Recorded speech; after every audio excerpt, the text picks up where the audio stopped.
1974 world cup. एक ऐसा खिलाड़ी पिच पर उतरा जिसका पैरों में मैजिकल बॉल कंट्रोल था और दिमाग में गेम की ऐसी अंडरस्टैंडिंग जो जमाना के फुटबॉल सेटअप से 10 को आगे था।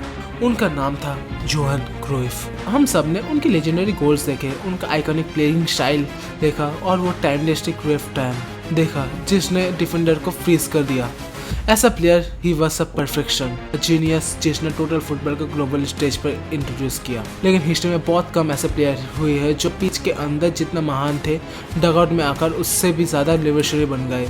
अक्सर देखा जाता है कि महान प्लेयर एलिट मैनेजर नहीं बन पाते, पर क्राइफ कोई आम लेजेंड नहीं था। जब उन्होंने बूट साइन किया तो उन्होंने सिर्फ रिटायरमेंट नहीं ली, उन्होंने मॉडर्न फुटबॉल को फिर से इन्वेंट करने का फैसला किया। ऐसा मैनेजर उनका इम्पैक्ट इतना मॉन्यूमेंटल था कि सबसे बड़ा डिसाइपल पेप गार्डियोला ने एक बार कहा था कि Johan Cruyff build the cathedral, our job as a manager is merely to maintain it.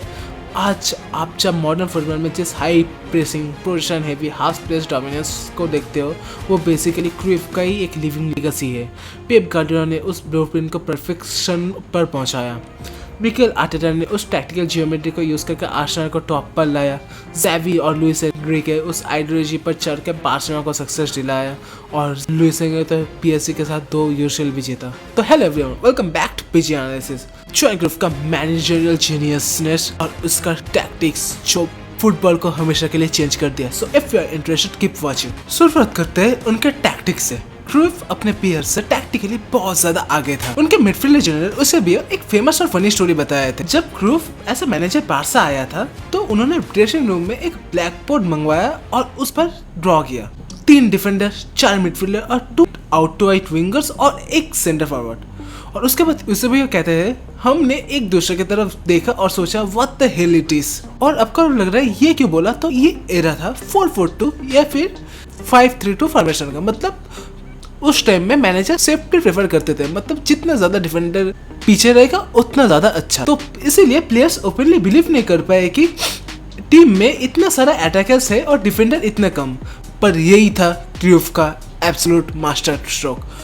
यही था रीजन जो सिंगल हैंडेडली स्पेन में फुटबॉल खेलने का एक नया पैरी ड्रीम इंट्रोड्यूस किया। क्राइफ ने बेसिकली 3-4-3 डायमंड सेटअप किया। उनका मेन एम था मिडफील्ड में एक नेचुरल डायमंड क्रिएट करना, क्योंकि इससे काउंटलेस पासिंग एंगल्स ऑटोमेटिकली बन जाते थे। पर तुम सोच भी सकते हो कि अगर डायमंड बनाना ही होता तो वो तो कन्वेंशनल भी बना सकता था, पीछे 4 डिफेंडर रख के 4-1-2-1-2 सिस्टम के साथ, और उसमें भी डायमंड क्रिएट हो जाता। पर क्राइफ का मानना था कि उस फॉर्मेशन में विथ बुरी तरह से सैक्रिफाइस हो जाती। अगर आप वाइट सेंटर मिडफील्डर्स को फ्लैंक पर मूव करा देते हैं तो सेंटर मिडफील्ड में डायमंड पूरी तरह कोलैप्स हो जाती और स्ट्रक्चर टूट जाता। उस समय ज्यादातर ऑपोजिंग टीम टिपिकली 4-4-2 सेटअप कर रहा था, जैसे मैं तुम्हें बोला, क्योंकि वो लोग डिफेंस प्रेफर करते थे।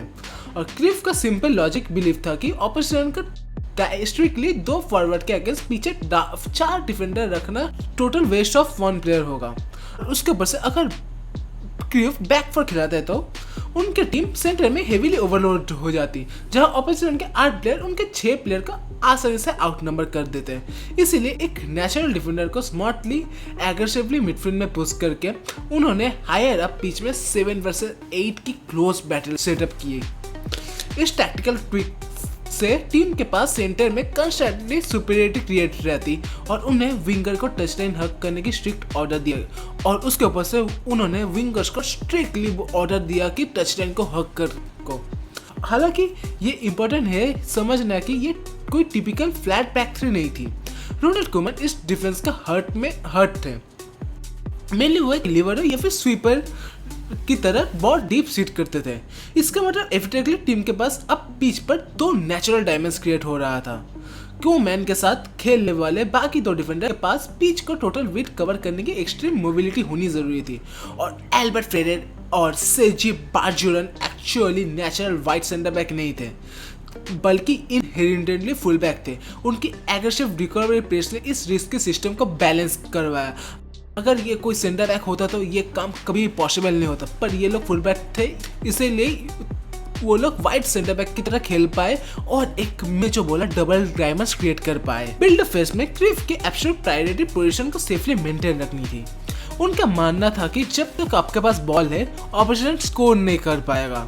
गोलकीपर जुबिजारेता अक्सर बॉल को फ्रीली शॉट रोल करते रोनाल्ड कोमन के पास। कोमन बॉल के साथ एब्सोल्यूट जीनियस थे और शॉर्ट पासिंग एंगल्स फाइंड करने की उनकी एबिलिटी एब्सोल्युटली अनमैचेबल थी। इसीलिए प्लेयर्स तो क्या कहते हैं कि वो लोग थोड़ा सा पिच को बड़ा करते ताकि, क्योंकि उन लोगों को विश्वास था कि अगर कोई सा भी छोटा एंगल हो, रोनाल्ड कोमन उन लोगों को पास ढूंढ देगा। पर अगर बाई चांस अगर कोई भी पासिंग ऑप्शन नहीं फ्री रहता तो रोनाल्ड कोमन डायरेक्ट और heavy accurate long balls hit करते वाइट विंगर्स को ढूंढने के लिए। और अगर तुम सोच रहे हो कि इतना रिस्की प्ले तब क्यों खेल रहा था, तो क्रिफ ने अपना गेम प्ले में प्रैग्मेटिक और डायरेक्ट अप्रोच ऐड किया था जो तब के दिन में कोई यूज नहीं करता था। और उसके ऊपर से ऑफ द बॉल तुम अगर देखो तो बारसा के पास मतलब क्रिफ के पास हमेशा 3 सेंटर बैक थे, तो इसीलिए जैसे मैं बोला opposition max two max 2 forward के साथ खेलते थे, तो वो ऑपोजिशन के फ्रंट टू को बिल्डअप में इजीली आउट नंबर कर लेते। अगर ऑपोजिशन का एक फॉरवर्ड कोमन को प्रेस करने आता तो वो सेंटर बैक हमेशा होगा जो फ्री रहेगा। वो सेंटर बैक हमें खुद बॉल कैरी करके स्मूथली मिडफील्ड में प्रोग्रेस करते थे। यहाँ पर एक बहुत क्रूशियल कॉन्सेप्ट भी आ जाता है जो हम मॉडर्न फुटबॉल में देखते हैं, that is rest defence. Midfield के बेस पर एक यंग डिफेंसिव मिडफील्डर था and his name is Pep Guardiola. Yes, one of the greatest manager of all time. Total football की ट्रू स्पिरिट में जब टीम अटैक कर रही होती है तो कोमेंट आगे बढ़ता है। गार्डियोला इंटरेस्ट बैकलाइन में ड्रॉप हो जाते हैं एक सॉलिड डिफेंस स्ट्रक्चर मेंटेन करने के लिए। ये इंश्योर करता है कि काउंटर अटैक के अगेंस्ट टीम टोटली एक्सपोज ना हो। पर मोस्टली गार्डियोला इस लेजेंडरी साइड का इंजिन रूम था। वो हब थे जिसके अराउंड बाकी सारी टीम स्मूथली फंक्शन करती थी। उनका रोल स्पेसिफिक वर्टिकल मूवमेंट में लिमिटेड था। वो अक्सर हॉरिजॉन्टल लैटरल मूवमेंट करते ताकि बॉल को इंटेलिजेंटली डिस्ट्रीब्यूट कर सके और प्ले को सेफली स्प्रेड कर सके। उनके आगे वाइट सेंटर मिडफील्डर थे जिन्हें क्रूशियली हाउसलेस को हेवीली मैनिपुलेट करने की पूरी फ्रीडम दी थी। यूसुफ का रोल यहाँ सबसे डायनामिक था। उन्हें कंस्टेंट फॉरवर्ड के पीछे ब्लाइंड साइड रन बनाने होती थी राइट टाइम पर। वहीं दूसरी तरफ माइकल लॉड्रॉप अक्सर वाइट सेंटर मिडफील्ड की तरह ऑपरेट करते और वो उस टाइम दुनिया के बेस्ट प्ले मेकर्स में एक थे। वो ब्रिलियंटली प्ले स्प्रेड कर सकते और उन इम्पॉसिबल टाइट हाफ स्पेस में एक डेडली थ्रू पास थ्रेट कर सकते थे जो पूरी डिफेंस को एकदम से स्प्लिट कर देता। मिडफील्ड के डायमंड के टिपके वाला प्लेयर स्ट्रिक्टली एक सेकंड स्ट्राइकर था। यह टेक्निकली एक अर्ली वर्जन ऑफ फॉरस्टन की तरह ऑपरेट करता था। जब प्रॉपर नंबर 9 में था सेंटर फॉरवर्ड ड्रिफ्ट अप करता तो टीम इफेक्टिवली या तो मिडफील्ड में एक 5B floor clear numerical overload create करती या फिर ऑपोजिंग मूवमेंट से ऑपोजिशन के फ्लैट बैक लाइन को टोटली डिसऑर्गेनाइज कर देती। जब ऑपोजिशन का सेंटर बैक फॉरवर्ड के पीछे खींचते तो पीछे एक मैसिव गैप क्रिएट होता। इस डायनामिक फीड सिस्टम में विंगर सबसे डेडली ओपन बन जाते थे तब, चाहे वो हिस्टो स्टॉवकोविक हो, रोमारियो हो या बेग्लिस्टैन हो। बिल्डअप फेज में ये सारे विंगर्स बिल्कुल टच लाइन पर एक्सप्रेसली वाइड स्टे करते ताकि ऑपोजिशन कंप्लीटली हॉरिजॉन्टली स्ट्रेच हो जाए। लेकिन जैसे ही बॉल एग्रेसिवली प्रोग्रेस होती दोनों wingers deadly out to in movement करने स्टार्ट कर देते थे। जब wide centre midfielder deliberately half प्लेस को प्रॉपर्ली क्लॉक करते थे तो ओपोनेंट सेंटर टक इन होने पर मजबूर हो जाते, जिससे विंगर्स सेफली अपने मार्कर्स के अगेंस्ट 1v1 इफेक्टिवली आइसोलेट हो जाते। दी अटैकिंग मिडफील्डर अक्सर वाल पास का क्रूशियल रोल प्ले करता था, जिससे पीछे से आने वाला advancing midfielder directly strictly single गोल बॉल रिसीव करता था जो बहुत ज़्यादा थ्रेटनिंग था। जब हम बात करते ट्रांजिशन की तो क्रिफ का प्लान रूथलेसली क्लियर था उसमें भी, क्योंकि उनके प्रैक्टिकली बहुत सारे players higher of the pitch थे। अगर उन्होंने सेंट्रली बॉल लूज कर दी तो वो पिच के एक पर्टिकुलर साइड को स्ट्रांगली कट ऑफ करके एक्सट्रीमली एग्रेसिव लैटरल प्रेस करने लग जाते हैं। पिच को इफेक्टिवली स्मॉल बना दिया जाता है ताकि बॉल को विद इन 3 to 4 सेकंड वापस जीत जा सके, जिसको हम लोग अभी काउंटर प्रेसिंग के नाम से जानते हैं। अगर बॉल टच लाइन पर वाइड लूज होती तो विंगर्स इमीडिएटली वहीं से इफेक्टिवली हाई प्रेस इनिशिएट करते हैं।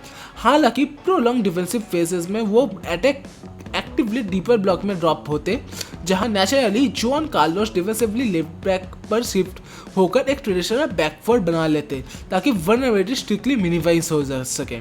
पर क्रिफ का एम पिच पर सिर्फ विजुअली अट्रैक्टिव फुटबॉल खेलना डेफिनेटली नहीं था। हिस्टोरिकली हमेशा कहा था कि result without quality are boring but quality without result is basically pointless. Johan Cruyff ने इन दोनों एक्सट्रीम को एक परफेक्टली ब्लेंड किया। उनके आने से पहले बार्सा ने पिछले 30 साल में नेचुरली सिर्फ 3 ला लीगा टाइटल मुश्किल से जीता था, लेकिन क्रिफ के उस हिस्टोरिक ड्रीम टीम ने डोमेस्टिक और यूरोपियन सीन को डोमिनेट करके 4 ला लीगा टाइटल, एक कोपा डेल रे और डेफिनेटली क्लब का historical first ever European cup जीता। लेकिन ट्रॉफी से भी डीप क्रिफ का एंड्योरिंग इन्फ्लुएंस उनकी यूथ लेगेसी थी, और वो लेगेसी थी ला मासिया का कंप्लीट ओवरऑल। क्रिफ से पहले ला मासिया एक सिंपल आफ्टर थॉट था। उस दौरान कम्प्लीटली सारी top team strictly physical strong और नेचुरली टॉल प्लेयर्स पर फिक्सेटेड थी। इनफैक्ट पेप गार्डियोला तो स्पेसिफिकली शुरुआत में फिजिकल प्लेयर्स से सीरियसली स्ट्रगल करना पड़ा, क्योंकि कोचेस स्ट्रिक्टली उन्हें ये 1.8 मीटर का प्लेयर क्या कुछ प्रोफेशनली रीच भी कर पाएगा उसके वजह से। क्रिफ ने स्पेसिफिकली आकर उस आउटडेटेड लॉजिक को कम्प्लीटली डिस्ट्रॉय कर दिया। उन्होंने प्रूव किया कि जेन्युइनली टेक्निकल एबिलिटी प्राइमरी है। उन्हें ओपनली बताया कि मेरे पास बेसिकली सीरियसली शॉर्ट प्लेयर थे जैसे फेरारी, सर्जी या openly armour player, genuinely without great strictly physical, but उन्होंने प्रैक्टिकली बॉल को पैम्पर किया। इवन पेप फिजिकली बिल्कुल स्ट्रॉन्ग बिल्ड नहीं थे, पर इनहेरेंटली बहुत ज़्यादा इंटेलिजेंट लगते। क्रिफ ने ला मासिया में एक गोल्डन स्ट्रिक्टली 3 पीस एस्टैब्लिश किया: पोजीशन, प्रेसिंग और पोजीशनिंग। उन्होंने फॉर्मली स्मॉल साइडेज मैच और इंटेंस राउंडोस इंट्रोड्यूस किया ताकि प्लेयर्स मैक्सिमम फ्रीली टचेस ले। तो आपको क्या लगता है, Cliff is the greatest manager of all time? तो अगर आपको वीडियो पसंद आया तो लाइक, शेयर और सब्सक्राइब जरूर करना, और ऐसे वीडियोस के लिए फॉलो कीजिए।